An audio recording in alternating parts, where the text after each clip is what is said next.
So let us spend some time with Barb Hauge from WalkWorks. Dr. Kevin Patrick joining us this morning in the studio as well. Good morning to both of you. Good morning. It's good to have you here. So, Barb, you said that there's a walk coming up this weekend.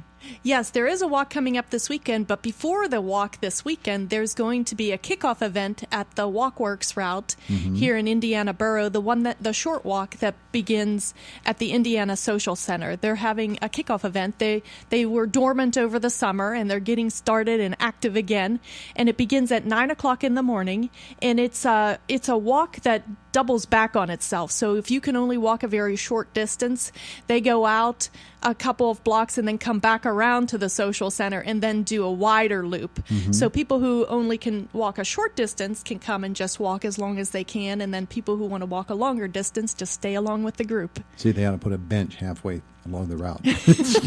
Go there, sit down, wait for them to come back around, and then follow back. Oh, that's not a bad idea. Maybe we can sit think about that. Yeah, there you go. There you go. Sit works. Well, you have to. Sometimes you have to build up your energy levels. So Dr. Patrick's wife is going to be leading something, huh? Yes, I'm just a stand-in for Stacy. She's a cultural geographer who teaches at IUP. She also teaches in the Honors College. And she specializes in cemeteries and funerary symbology and the history that these cemeteries contain. Wow. So she'll be leading a WalkWorks program through St. Bernard Cemetery in when, Barb? It's on Saturday, May 18th at 10 o'clock in the morning. We'll meet at the mausoleum that's there in St. Bernard Cemetery. It's listed as the corner of First and Oak, but I think it's a little more interior on the cemetery than First and Oak. Just walk along Oak. It makes up all of Oak. You'll all of the first block of Oak is St. Bernard Cemetery. We'll be the only ones standing in that cemetery. Ooh. There'll be a lot of people there, but we'll be the only ones upright. Okay then. So this is coming on May 18th. Just follow the live people. Yeah. Would you stop it? Oh, goodness. Yeah, I'm stepping all over the important information. Go ahead. Oh, my goodness.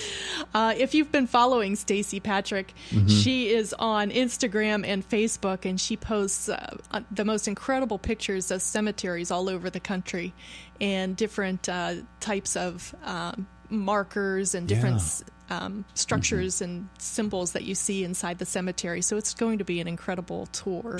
Kevin, she probably has a pretty rich bunch of resources here in Indiana County. Oh, without a doubt. Cemeteries are incredible. And the cemeteries, aside from being memorials to people's loved ones, they collectively are the repository to the town's memory. And so by looking through the cemeteries, you can kind of see where we've been, sort of as our collective past is there, assembled like one tombstone at a time, one death at a time, one memorial at a time. Yeah. And she specializes especially in folk markers. Folk markers are tombstones that poor people fabricated themselves. A lot of times they're made out of concrete. Sometimes they have mosaic stones and bits of glass in them. That people who couldn't afford a regular tombstone, especially in the older part of St. Bernard's, has a lot of folk markers. Yeah, has a lot of porcelain enamel portraits. It's virtually an outdoor museum to Italians involved in the coal mining industry in Indiana County in the early 20th century. Yeah, and a lot of them end up in that old cemetery. Including that there were Catholic churches scattered out in the coal patches, in Luzerne, in Clymer, in Ernest, but the cemetery was here. And so a lot of miners that had died out in these coal patches ended up at the St. Bernard Cemetery here in Indiana, and their tombstones record that. They had the little town name at the bottom of the tombstone, whether they were from Chambersville or Chambersburg or Ernest or Tide, and it's still there. That's coal mining has risen and fallen, and the people have come through, but that patch still holds their memory. Yeah, and what a great walk it is through a cemetery. It's my favorite place to walk. Really? We go to cemeteries and walk through them, and And sometimes I go back to the town in which I was raised and I walk through just to see, and rekindle memories of people who are long gone now. Yeah. Sure. And on one walk a couple of years ago, I was telling my wife, I came across a common grave for infants who had died in the old cemetery. And it turned out one of the babies had our last name. Really? So I questioned family members, and it turned out my dad had a baby sister who had lived for less than a day, and she had been buried in this common grave. Never knew it. Wow. Yeah, it's kind of these little tragedies with child graves, and there's a number of porcelain enamel portraits, little pictures that are of children that didn't survive that are in that cemetery. Yeah. And there's many of the older cemeteries have a section for babies, children, because their plots were a lot smaller, so they put them together in one section, usually towards the edge of the cemetery. Yeah. Wow, that's wonderful. That we're people excited do about those them. kinds of walks, and you get to do it through and do it through the WalkWorks program, the Indiana County Decathlon. You actually get credit for it, Barb. You get credit for it, and you can earn some prizes if you so desire. And if this is your first walk, if that happens to be the first walk you do, just come and walk with us, whether or not you get credit for it. So it's just good to be outside, learning something, and being with some people, and not being alone. It's a really great opportunity to learn something. So that particular walk is on Saturday, May 18th at 10 a.m. Yes. We are entering into the month of May, which is, except for one or two events at the very beginning of June, this is it, isn't it, for the Decathlon? This is it. This is the last month of the Decathlon, the last month to earn your stamps. This Saturday, we have a really great program with Brian and Lynn Jones. They're going to be doing an art and music walk in downtown Indiana.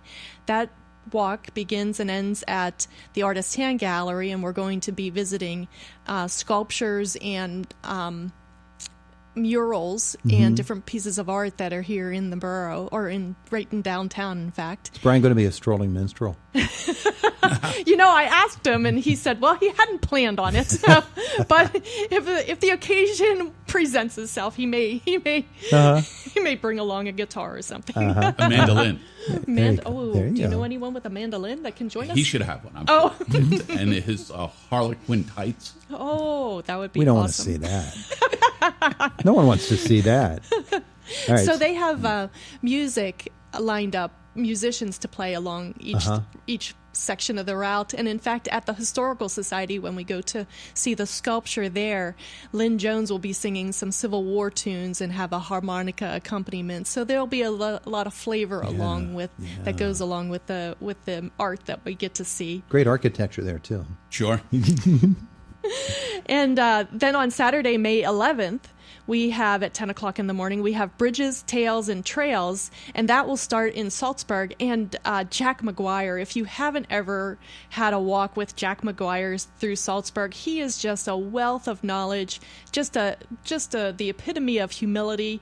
But the amount of work that he's done in that community is incredible. And in fact, the Westmoreland Heritage Trail, we're going to be talking about that. And he was an engineer for the trail and used all volunteer labor to construct that trail. So he'll have historic before pictures, and we can see the after results and learn how to construct a trail the right way. Then Sunday after that, we have the Mother's Day Walk and Tea. That's with Cindy Rogers.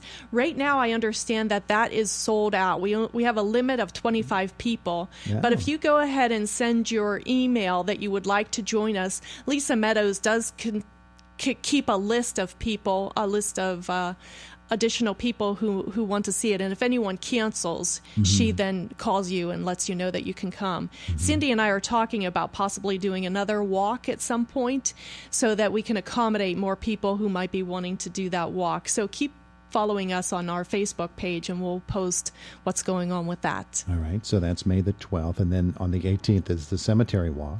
Yes. And then our last walk will be Explore the Treasures of Pine Ridge Park, and that is Saturday of Memorial Day. That starts at 10 in the morning. And we'll meet at Pine Ridge Park, Pavilion number 3 in Burrell Township. Ed Patterson is doing that walk. And Ed Patterson is just, he loves this particular park. I think he loves all of them, but this particular one has a special place in his heart. It's really one of the true treasures of our county parks and trails system. It has trout streams, pavilions, disc golf, a pond, a lodge, and hiking and skiing trails contained within that small park. And it's one of the least visited parks in all of the county parks and trails. So he wants to really highlight that and get people interested in going there. It's a pretty little park. It is. 40-some years ago, I had my senior picture taken there. Oh, really? Yeah. So was that black and white? So I didn't. Well, it was actually carved. That's how long ago it was. A stone and chisel. Little stone and chisel, yeah. So there you go. That's a bunch of stuff that you brought to us today, Barb. Yes, and I want to tell people that they can start picking up their prizes. If you've earned 10 stamps on your card, you can start picking up your prizes during the month of May. So the YMCA here in Indiana County on Ben Franklin Road will have our whole host of prizes that you can pick up. If you want, you can leave your card, put your name and phone number on the card, and we'll use it in a raffle that we're going to be having at Nature Palooza at Blue Spruce Park on June 1st. Okay. So we'll be at Nature Palooza, and at 1 p.m. we're going to start drawing names, and we have a few prizes. We have 5 walking sticks that have been carved by people here in Indiana County. We have a guidebook to the wildflowers here in Indiana County. And we have another couple of things that we'll have, so you can be entered in a drawing of those nice items, too. Very good. Well, we're almost right up to the marker with Fox News here, but you've heard a lot about it. Barb, give them an idea of where people can go to find more information. We have a Facebook page that's called Indiana County Walking Decathlon. Come to that and like it, and then you can get the updates for it. You can also go to the YMCA in Indiana County. They have flyers for you. Also, any of our walks, you can pick up flyers and cards. Very good. Thank you both. Thank you so Thank much. you.